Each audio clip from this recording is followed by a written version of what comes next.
Ngayong gabi. Bagong taon, bagong buhay at bagong bahay. Nung bata ako, doon kami nakatira sa Payatas, Quezon City. And mahirap dati kasi si mama ko, si papa ko walang work. Dumating sa point na minsan nangangalakal kami ng dyaryo, bote. Mula sa pangangalakal, paano umasenso ang buhay ni Jolas? Dito lang sa New Beginning series ng The 700 Club Asia. Susunod na.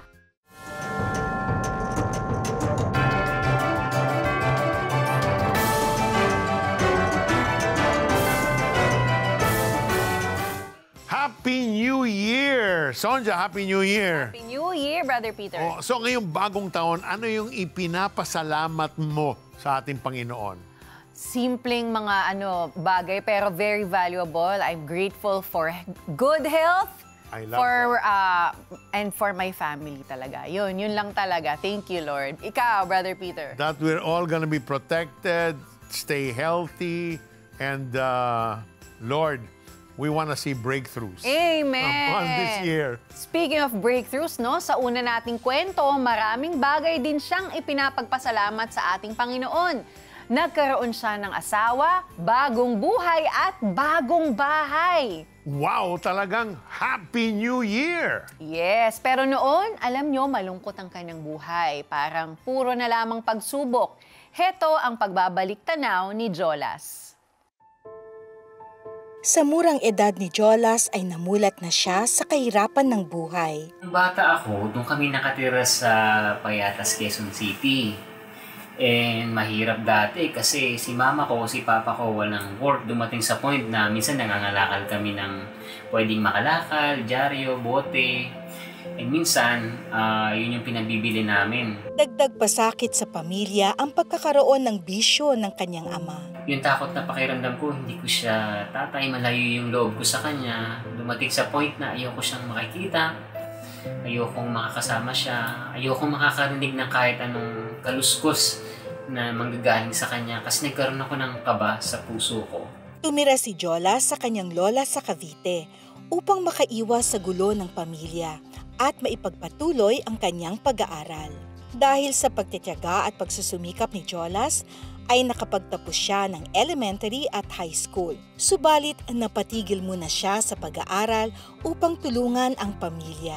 Sinabi sa akin ni mama ko na hindi niya ako kayang pag-aralin ng college. So, ginawa ko, nag-work muna ako sa pag-aakalang makakapag-ipon and the same time, makakatulong ako sa mga magulang ko. Sumali si Jolas bilang varsity ng chess sa pinasukang university upang magkaroon ng scholarship grant na kanyang natamo. Habang nag-aaral, naimbitahan siya sa isang church service. Kilala ko ang Lord. Sumabay kasi doon yung mga problema, ang daming project, ang daming problema sa bahay. That time, pasuko na ako eh. Pero nung nakilala ko ang Lord, na-realize ko na meron siyang plano sa akin. So mas nag-umapaw yung pagsisikap ko, mas nanaig sa akin yung Lord, ikaw nang bahala sa akin. Sobrang sarap sa pakiramdam na meron akong peace na despite na anong yung mangyari sa bukas ko, si Lord yung may hawak nito.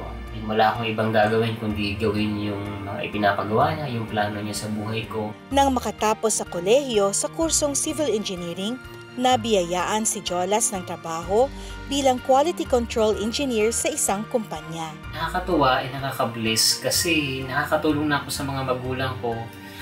Meron na nakakatulong ako sa kanila in a way na meron kami kinakain ng 3 beses sa isang araw.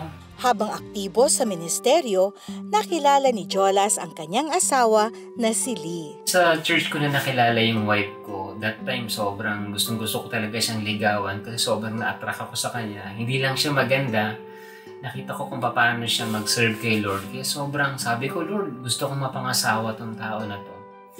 Nakakatuwa, blessing ng Lord, nung naniligaw ako, sinagot niya ako.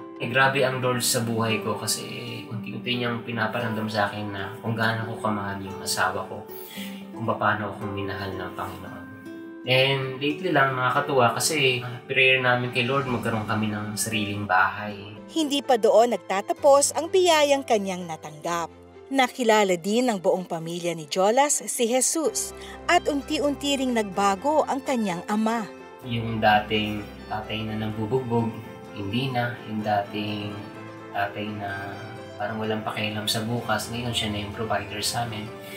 And dumating din sa point na siya na yung nagsasabi sa amin, nagpapangaral sa salita ng Diyos. And one time, umuwi siya, niregaluhan niya ako ng Bible. Sobrang na-amaze ako kay Lord ng mga panahon na yun kasi hindi ko ma-imagine na even yung tatay ko kaya niyang baguhin. Mula sa kahirapan, ngayon ay nakaahon na sa buhay si Jolas at ang kanyang pamilya sa tulong ng Diyos. Sobrang ipinagpapasalamat ko kay Lord is yung Philippians 4:13. Sabi doon, I can do all things through Christ who strengthens me. Na kahit na anong mangyari sa buhay ko, kahit na dumating sa point na hinang-hina na ako, para ipagpatuloy ang bukas dahil sa sobrang daming problema, si Lord yung magbibigay sa akin ng strength para tumayo, para bumangon, para iparealize sa akin na, anak, may plano ako sa iyo. Hindi dito hihinto ang plano ko sa iyo. You know, Sonja, that's the amazing thing when you give your life to the Lord. Your situation may have not changed drastically immediately, but nagkakaroon ka ng hope, umiiba yung perspective mo, yung drive mo, lumaki ka sa kahirapan, that's enough to propel you, right? You want to do better. But with the Lord on your side, tama yung verse na gustong-gusto ni Jolas, I can do all things through Christ who strengthens me. Yeah, and it shows na even though our earthly fathers may fail us, yeah. God is a great father. He's a good father. And look how God also has transformed Jolas' relationship with his dad. Tama. Diba?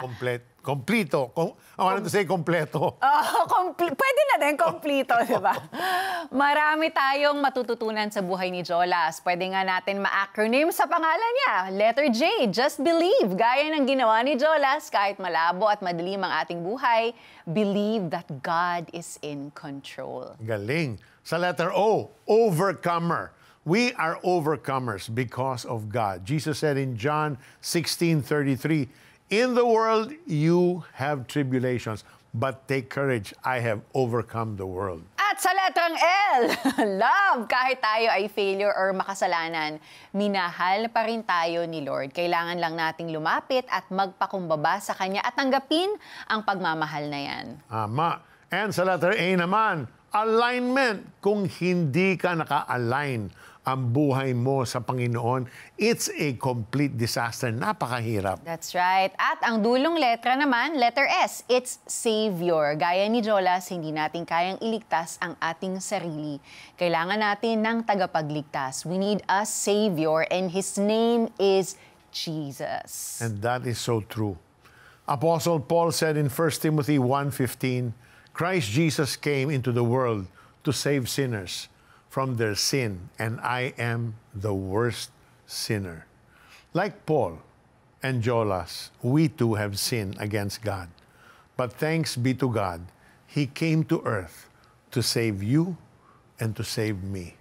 Because the Bible tells us we all fall short of the glory of God. No matter how good we try to be, we can never be good enough to earn heaven.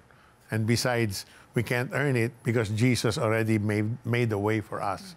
And if that's you're not sure. You're not sure about your life. You're not contented. Gusto mo talaga magbago. Turn over your life to the Lordship of Jesus Christ. Let's pray this prayer together. Just say, Lord, I come to you. Lord, my life is a mess. I can't fix it. But Lord, you know. You know how to fix it. You created me. You know what's best for me. And besides, you said, the plans that you have for me are good plans. They are plans to give me a hope and a future. So Lord, today, I want that hope. I want that future with you. And so now I confess all my sins and ask your forgiveness. And I invite you now, Jesus, to come into my life, to be my Lord, to be my Savior. Thank you that you made a way for me 2,000 years ago. You loved me enough to go to the cross, and on the cross, you paid for my sins. You took away my shame and my guilt. So now, Lord, I celebrate that free gift you give me. I receive it joyfully. Thank you for loving me. Thank you for saving me. This is my prayer in the name of Jesus. Amen and amen. Today marks your new beginning with Christ if you joined us in prayer and accepted Jesus as your personal Lord and Savior. Ang pangalan mo ay nakasulat na sa Aklat ng Buhay. Balitaan mo naman kami kapatid sa iyong mahalagang desisyong nagawa. Please message us now. Please chat yes, I prayed, your name and your location sa Facebook Messenger ng The 700 Club Asia or mag-text sa 0917-126-1442. Again, that's 0917-126-1442. Samantala sa ating pagbabalik, makakausap natin dito sa studio si Jolas. Ano kaya ang sikreto ng kanyang tagumpay? Paano kaya niya napatawad ang kanyang ama? At kamusta na kaya siya ngayon? Ang mga kasagutan sa pagbabalik ng The 700 Club Asia. Stay with us.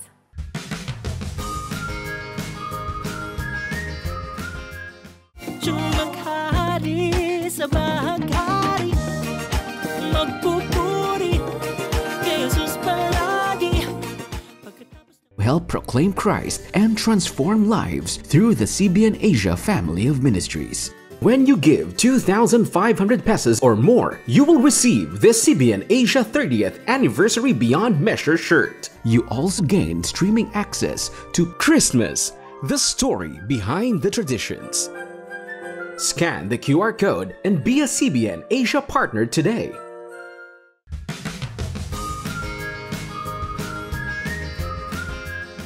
Welcome back to the 700 Club Asia. Kanina napanood natin na lumaki si Jolas sa Payatas. Paano kaya niya hinarap ang hamon ng buhay doon at paano nagbago ang takbo ng kanyang buhay from hirap to ginhawa?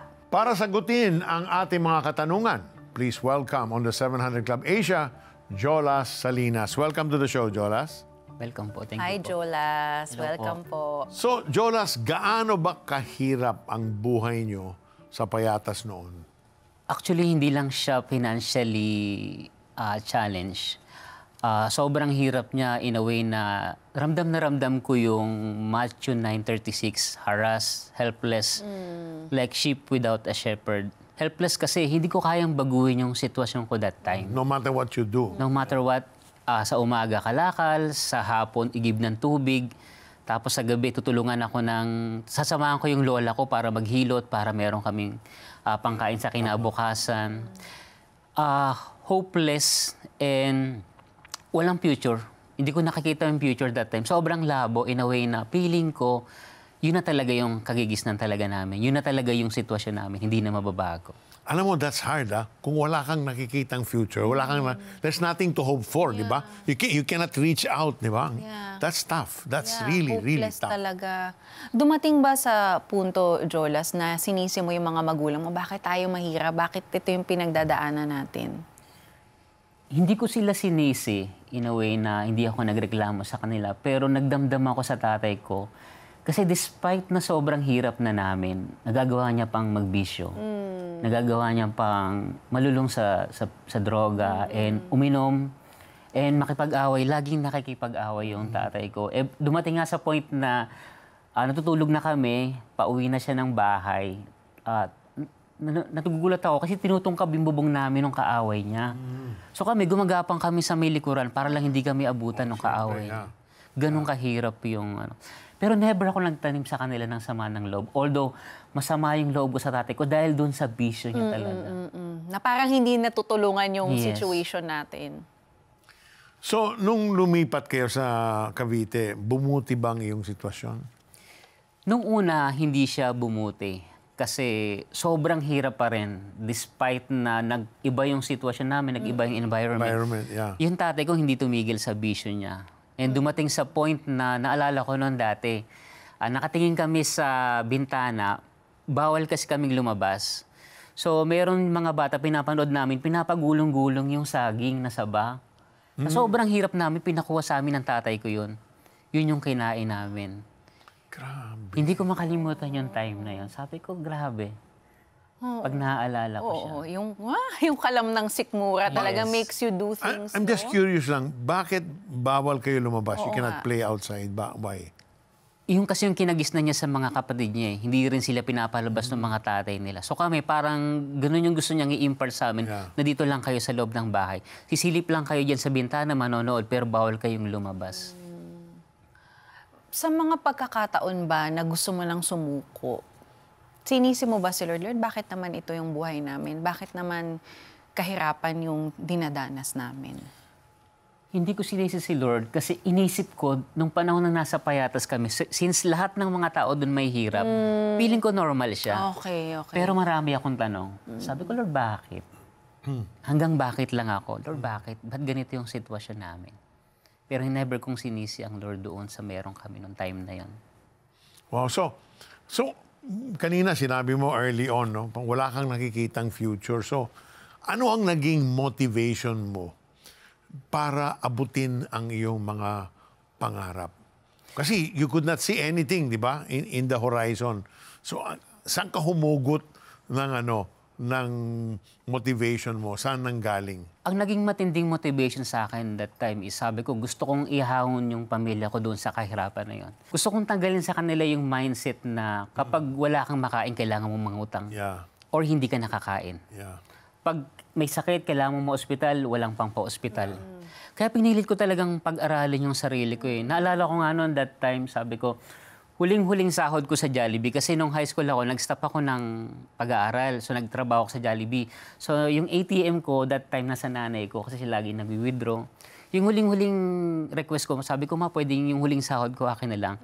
Kasi gusto kong ibili ng chessboard. Kasi nag-iisip ako ng paraan, paano ko pag-aaralin yung sarili ko ng libre. Eh, hindi naman pwedeng basketball kasi maliit lang ako. Bakit chess? So, chess lang It's kasi coming now. inisip ko, yun lang yung pwede kong pasukan na matatanggap ako. Kasi basketball nga, maliit ako, volleyball. So nag-aral ka mag-chess with that mindset? Yes. Inisip ko na, kaya akong pag-aralan nito. Ang ginawa ko, bumili ako ng 2 chessboard, sabay kong linalabanan yung 2 kong kapatid para lang matuto ko ng matuto That's hard. agad. Kasi you have to focus in board number 1 and board number 2. And remember, saan ka na doon, saan ka na dito. So, gaano ka kagaling sa chess? I mean, you be honest with me, forget humble. So, or masali siyang tournament Yeah, kaya nga. That's why I want to ask you. Yes, that time, nung naging varsity ako, naalala ko noon, may kalaban akong board 1. That time, so, wala pa akong kain-kain noon. Sabi ko, Lord, bigyan mo ko ng wisdom dito, paano ko tatalunin to. Sa lahat ng natutunan ko sa 2 kapatid ko, doon ko pinractice talaga. And sabi ko, naging blessing din talaga yung chess sa buhay. Parang God. Saka, ibig sabihin, magaling din yung kapatid mo. Ay, opo, kasi yeah. dumadayo sila Dalawa sa mga sila. barangay eh. Yeah. Puro barangay yung pinupuntahan nila. So, while nag-work ako, sila naman, walang trabaho. So, chess lang Nag-chess sila sila. ng chess. Pero buti no, walang na ibang nabisyo sa inyo. Baga, you were chess pa din yung pinag-aabalahan, not other things. So that's still the favor of the Lord. Pero kanina kasi, Jolas, you mentioned na parang na sumawaloob mo sa tatay mo kasi nga mahirap na nga tayo, nagbibisyo pa, ganito. Paano mo siya napatawad? Alam niyo po, ang galing mag-orchestrate ng Lord eh. Kasi nung nasa Cavite na kami, na-assign siyang security guard sa isang church sa BGC. Okay. So, that time, merong mga nag-share sa kanya ng gospel. And one time, nagulat ako, umuwi siya. Kasi ayaw ko siyang makikita eh. Kasi ang uwi niya kasi is kinsenas katapusan lang. So, umuwi siya one time, meron siyang dalang Bible. So, sobrang gusto kong umiyak sa sarili ko. Pumunta ako ng CR. Yung nilubog ko yung sarili ko doon sa timba na may tubig. Kasi ayokong marinig. naman sa Ayokong marinig niya akong umiiyak eh. Ayokong makita yung weakness niya na umiiyak yung anak ko. Pero grabe yung pagbabago ng tatay ko that time na nakilala niya si Lord. So siya ba yung Nag-share nag-share sa ng amin. gospel Yes, sa'yo? sa umpisa. Grabe, no? Grabe si Lord. From all those vices, no? Talagang complete turnaround. And he's the one who brought the gospel to his Yeah. family. That's amazing.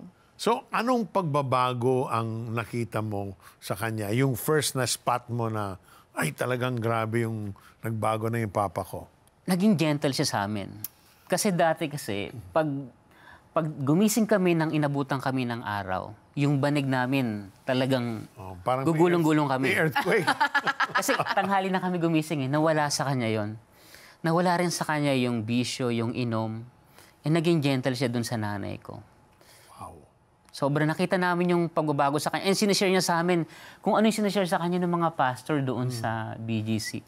One time pa nga, ini-encourage niya ako na doon na daw ako mag-church, magsimba, maging pastor. So ganun grabe yung ginawa ng Lord sa kanya na hindi ko lubos maisip na magiging ganun talaga yung tatay ko. God. Kamusta ka na ngayon? Jolas, how is life since meeting the Lord? Ngayon, sobrang grabe yung pagbabago sa akin ng Lord. Kung yung dati wala akong peace, wala akong hope, ngayon punong-puno ako ng pag-asa na meron palang pag-asa. Kasi that time, hindi ko ma-imagine na sobrang blurred ng future ko. Pero ngayon, grabe, sinasabi ng Lord na, "For I know the plans I have for you," declares the Lord. Plans to prosper you and not to harm you. Plans to give you hope in the future. Sobrang pinanghawakan ko yung plano na yun. Nasabi ko, Lord, meron kang plano sa buhay ko. Nakakatuwa kasi ngayon, yung dating mahiyaing Jolas, ngayon, kasama ko yung asawa ko, nagmi-ministry kami sa church, nabibigyan pa ako ng opportunity to preach the word on a Sunday service. Wow. Na sobrang, yun yung naging malaking impact sa buhay ko. Sabi ko, Lord, hindi ito kayang i-earn ng kahit anong kaya kong gawin. Yung salvation na meron ako, yun yung pwede kong ipamana for the next generation. Right. So, kanina kasi you said, hindi sumama yung loob mo kay Lord, but you had a lot of questions. Bakit? Nasagot na ba ni Lord yung mga bakit mo ngayon? Yes.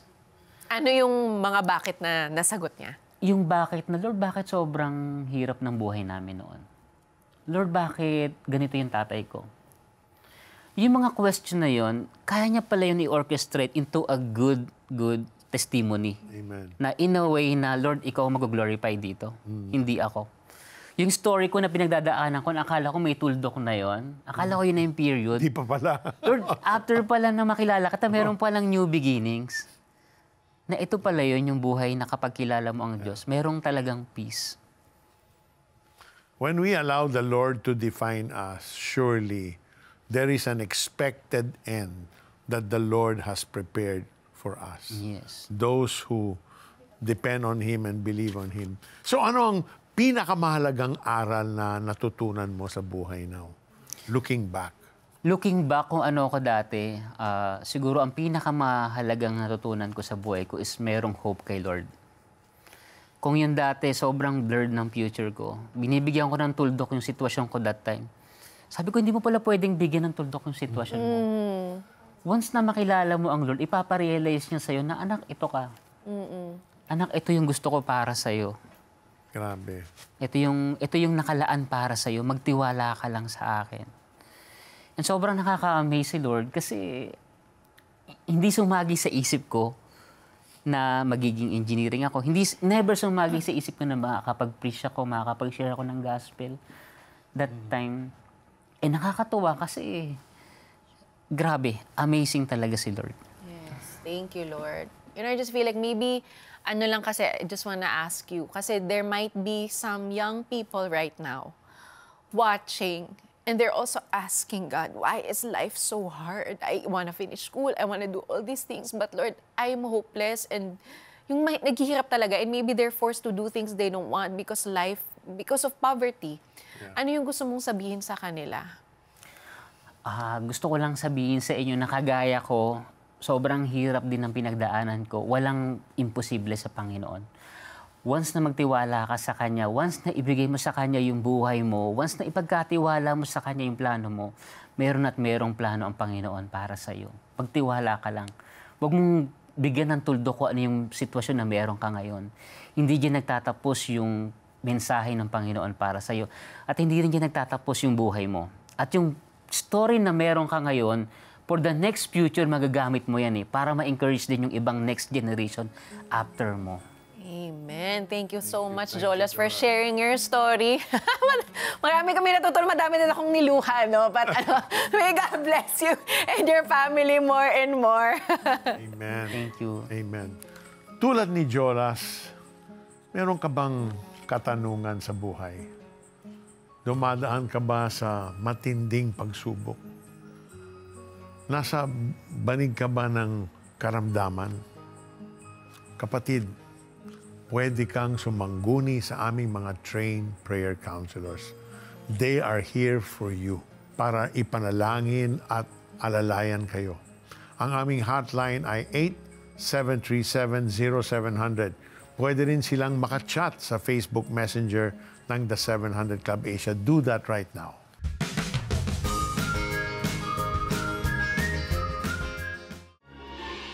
Tuklasin ang kahulugan ng mga tradisyong kinagigiliwan tuwing Kapaskuhan. Handog ng CBN Documentaries mula sa 8 bansa. Christmas, the story behind the traditions. Ito ang aming espesyal na regalo para sa iyo kapag nag-donate ka sa CBN Asia ngayong Pasko. Maging pagpapala sa mga taong nangangailangan. Maging CBN Asia partner na. Magdodonate ako sa CBN Asia. Oo, bait naman. Sige. Type mo cbnasia.com/give. CBN Asia.com/give. Yan. Okay pa. Kaya mo na yan. Madali na yan. Ikaw na. Tulungan niyo po. Ang dami pong itatype eh. Tapos 4 lang ang daliri ko. Tapos ang dami pang hihinging details. Iba na eh. Iba na. Iba na po. Icons na oh. Opo. Nagbago na yan ang ito. Kaya ko na po to. Sige. Excuse kero to. Ako na po dito. Relax na po yan. Yan. Pagkatapos ko, Kuya Rodel, ikaw naman po mag-donate, ha? Ikaw nga po, 5 daliri mo, di ka nagdo-donate, eh. Anong hindi? Kaka-donate ko lang sa cellphone. Sobrang dali na pala. Ano pa hinihintay natin? Donate na!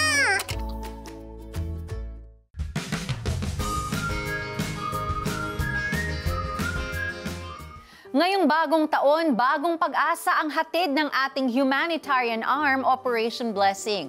Ang mobile medical clinic ng Operation Blessing ay dumayo sa Payatas, hatid ang kinakailangang serbisyong pangkalusugan sa daan-daang residente. Katuwang ang matagal na nating partner na IntelliCare at ang kanilang mga volunteer, naghatid tayo ng saya at tulong sa ating mga kababayang nangangailangan. We conducted medical, dental care, and ECG services. Namigay din tayo ng reading glasses, gamot at Bibles na galing sa Philippine Bible Society. Tulad ng PBS at IntelliCare, your company can partner with CBN Asia. You can make our Operation Blessing your CSR or Corporate Social Responsibility beneficiary. Magbayanihan tayo in creating a big impact to our community and to our country. Be a CBN Asia partner now. Part of your giving to CBN Asia goes to our humanitarian arm, Operation Blessing. To donate, call 8737-0700 or scan the QR code flashed on your screen. Pwede yan sa Shopee Pay, GCash, Maya, and BDO Pay app. May God bless your generosity. Ngayong bagong taon, pasalamatan natin ang ating Panginoon sa kanyang kabutihan. Let us proclaim His faithfulness. Psalm 145 verses 3 and 4 declares, "Great is the Lord. He is most worthy of praise. No one can measure His greatness. Let each generation tell its children of your mighty acts. Let them proclaim your power." This new year and beyond, God is good. At dito nagtatapos ang ating maikling kwentuhan. Stories of hope, faith, and love help us produce more inspiring shows like this. Be a CBN Asia partner now. Scan the QR code or call the number flashed on your screen. God bless you more and more. Happy New Year! Walang I love you, walang wow, good job, you're doing great, walang ganun. So, unti-unti, nagkakaroon na ako ng insecurities. Sinasabi ko talaga sa sarili ko, ang pangit-pangit mo. Wala namang taong magkakagusto sa'yo. Sana kinuha mo na lang ako, sana tinuluyan mo na lang ako. Sa aming pagbabalik, makakapanayam namin si Jen para kamustahin siya, lalo na yung relasyon niya sa kanyang tatay.